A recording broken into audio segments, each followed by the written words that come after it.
రండి మా garden meet ఎలా ఉంటుందో చూపిస్తా. ఎవ్రీ మంత్ మాకు గార్డెన్ మీట్స్ అయితే జరుగుతాయండి. సో గార్డెనర్స్ అందరూ కూడా ఒకే చోట కలుస్తాము. అలా కలిసినప్పుడు ఎవరి ఎక్స్పీరియన్సెస్ని వాళ్ళు షేర్ చేసుకుంటాము. అండ్ అలాగే ఎవరికైనా డౌట్స్ ఉంటే సీనియర్ గార్డెనర్స్ మంచిగా క్లియర్ చేస్తారండి. ఆ డౌట్స్ అన్నీ కూడా ఏ ప్లాంట్ని ఎలా పెంచాలి, ఈల్డ్ ఎలా వస్తుంది, అలాంటివన్నీ కూడా మంచిగా డిస్కస్ చేసుకుంటాము. తర్వాత ఎవరి దగ్గర ఏవి ఎక్సెస్ కొమ్మలు, ఎక్సెస్ నార్లు, విత్తనాలు ఉంటే అవన్నీ కూడా ఈ గార్డెన్ మీట్కి తీసుకొస్తారండి. అందరూ కూడా పరస్పరం షేర్ చేసుకుంటాము. మా సిటీజీ యొక్క నినాదమే అది. ఈ గ్రూప్ యొక్క నినాదం ఏమిటి అంటే స్ప్రెడ్డింగ్ త్రూ షేరింగ్ అండి.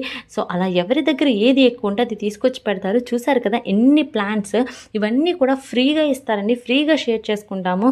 ఈసారి green climate Ratnam sir cloth bags పంపించారండి. ప్లాస్టిక్ బ్యాగుల్ని విడనాడుదాం, క్లాత్ బ్యాగుల్ని వాడుదాం. మా హోస్ట్ అయితే మా గార్డెనర్స్ అందరికీ కూడా, అంటే మీట్కి వచ్చిన గార్డెనర్స్ అందరికీ కూడా గ్రౌండ్ ఆర్కిడ్స్ గిఫ్ట్ ఇచ్చారండి. మేమైతే చాలా హ్యాపీ.